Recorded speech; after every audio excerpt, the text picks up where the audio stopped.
And this is how it looks once you get out of the elevator.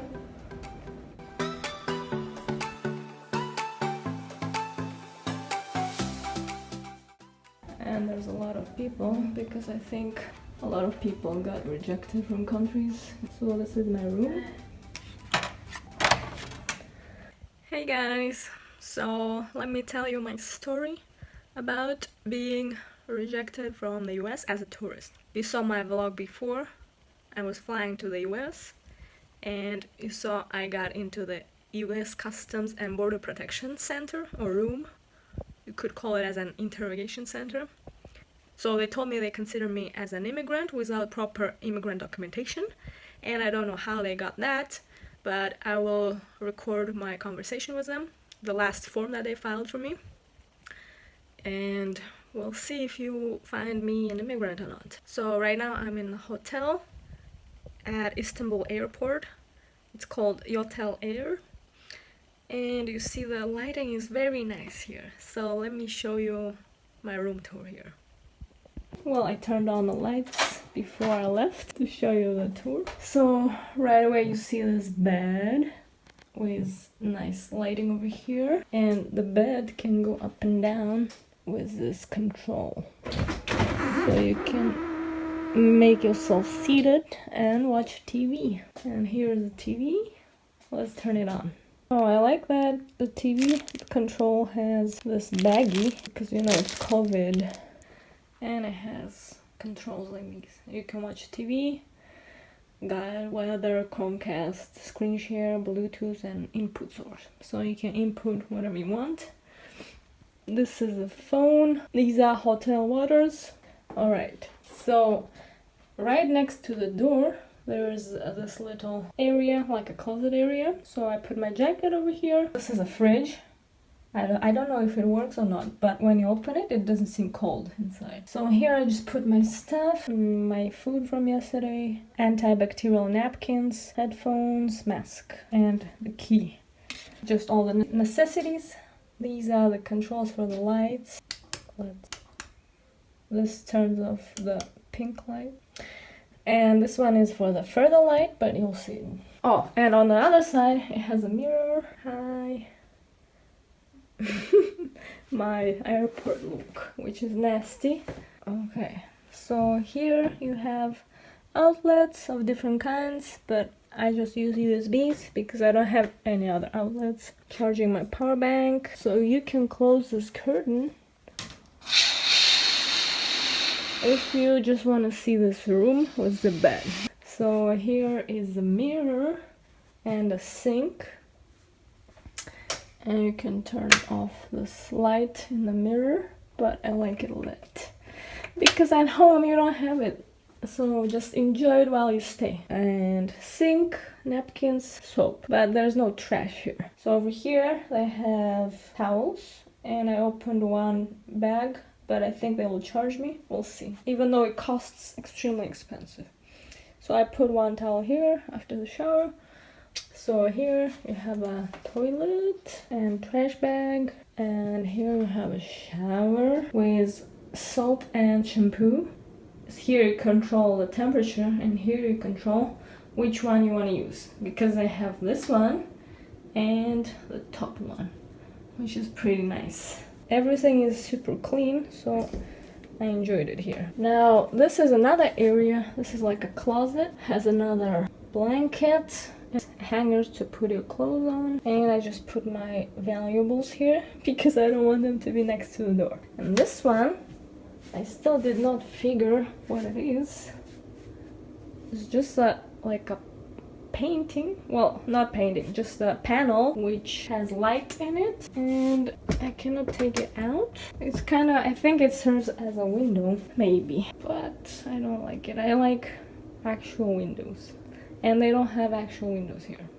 Alright, and here you have this lock, which is good if you're a girl sleeping alone at night, and temperature control. Alright, so this room costs 141 euros a night. Well, for 24 hours. But I think it's a ripoff because this room is pretty small. They don't even have a trash bin or a table. Basically, I could just sleep and watch TV. This is what it's for. And it's extremely expensive. Okay, so let me tell about my flights. So my first flight from Almaty to Istanbul was on Thursday, August 6th. The night before, I could not sleep. I was packing and finishing my stuff until 2 a.m. I had to get up at 3:40 a.m. So I tried to sleep 1.5 hours, but I just couldn't sleep. I went to my flight, but because of Corona, they had to keep the distance at the passport control and check-in, so they didn't let a lot of people walk in. If you saw my previous vlog, and it took a lot of time to stand in line. I went to my flight. It was 5.5 hours long. In Istanbul, my layover was 6 hours. My flight arrived in Istanbul at 9:30 a.m. and my next flight was at 3:30 p.m. I did not know what to do. I was just looking for a seat to sit down and rest. But then I saw a Starbucks, so I got a latte there. So then I boarded my flight, and it was 11 hours long. From Istanbul to Chicago, and it's always a torture. Gosh, you just have to sit for 11 hours, but luckily there were 2 seats next to me empty. I was like, yes, I could sleep when I want to, but I couldn't sleep laying down like that. Before I could, but now I'm getting older and I think my body is very picky. So I was just laying down on the 3 seats, but I slept maybe around an hour or 2 at most. From Wednesday night till I arrived in Chicago, I slept only 4 hours. And the time has passed was 36 hours. In 36 hours, I only slept 4 hours. So I was not feeling my best at my interrogation. So then I spent about 3 hours in that customs and border protection, and they put all tourists in there, which is not fair. Everyone who had a visa was in that room. I don't know why they did that, but it's extremely unfair. They just pick on everything until they find a little thing that they can not accept you, that they can say, oh, we do not accept you today in the US. Then they put me on my flight back to Istanbul because they didn't let me go in the US. I have to go back. That was pretty fast because we just went upstairs in the airport with their keys and everything. But they did not give me my passport. It's a violation of my right. I don't know why they treat me as a criminal, like I'm gonna run away with my passport or what. So they did not give me my boarding pass. They just saw me board the plane with a little ticket already. And they gave the passport to the pilot or whatever, to the flight attendant. After I boarded that flight, it was so full. It was incomparable to the flight from Istanbul to Chicago. So then I get to Turkey after another 10.5 hours. So I'm awake for 50 hours. First, the flight attendant talks to me and tells me to follow this lady, which has my passport. So I do, and then we come to the airport, and she disappears for 1 hour, and I'm just waiting there, nowhere to sit. I'm so tired and sleepy, and my emotional stability is going down. I start screaming at some people, asking where my passport is and why they treat me as a criminal. Then finally, one guy walks out and he says he has my passport and my flight's gonna be the next day at 7 p.m. He says he will have my passport until I get to my home city. And I'm like, okay, whatever, but how am I gonna eat and have water and sleep? And he said, well, you could sleep right here on these seats. The water will give you, and we'll give you food 3 times a day. And I'm like, great. He was kind of kind or patient with me, so I became calmer, and I'm like, okay, just 1 more day, just 24 more hours to go until I board my flight home. I spent like 4 or 5 hours like that, and then they gave me dinner in that box that you saw. Asked if I can find a hotel here, and they said, yeah, there's an airport hotel where you can go to. So I went to this hotel, and that's the end of the story. I hope it was interesting or cautionary for you, whichever you pick. Today is Sunday here, and I will show you that place where I spent 6 hours yesterday. So the plan for today is to have something to eat a bit later. The boarding is at 7:15 p.m. today. I already had some snack for breakfast, and I'm planning to get something good to eat for lunch in a few hours, and then I will check out and head out. I will keep you posted.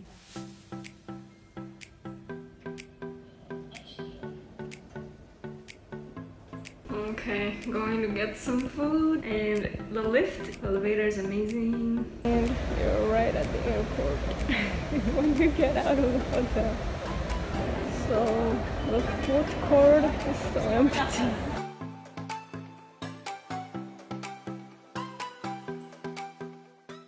Okay, I just had a sandwich and chips from Subway, some water, and I'm going to download some Netflix episodes for later because I don't know when I'm gonna fly next. So gotta create a new email to have a 1 month free Netflix.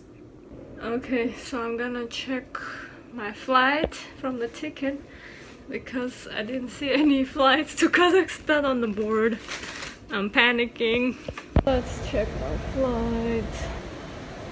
Yet my flight was cancelled. I don't know what to do now. I guess I'll go and ask after I finish eating.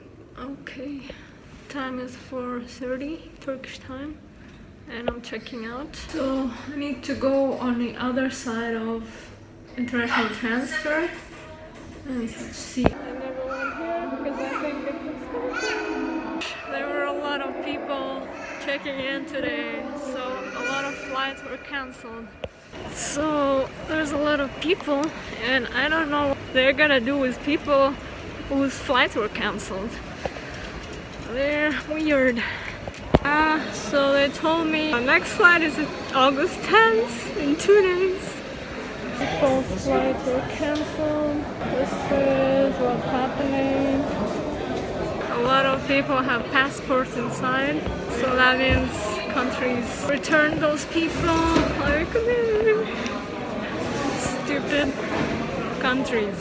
All these people waiting, and I have nowhere to lay down. There is one person coughing suspiciously, but I'm glad I'm far from him, and he has a mask. So yeah, just look at the situation.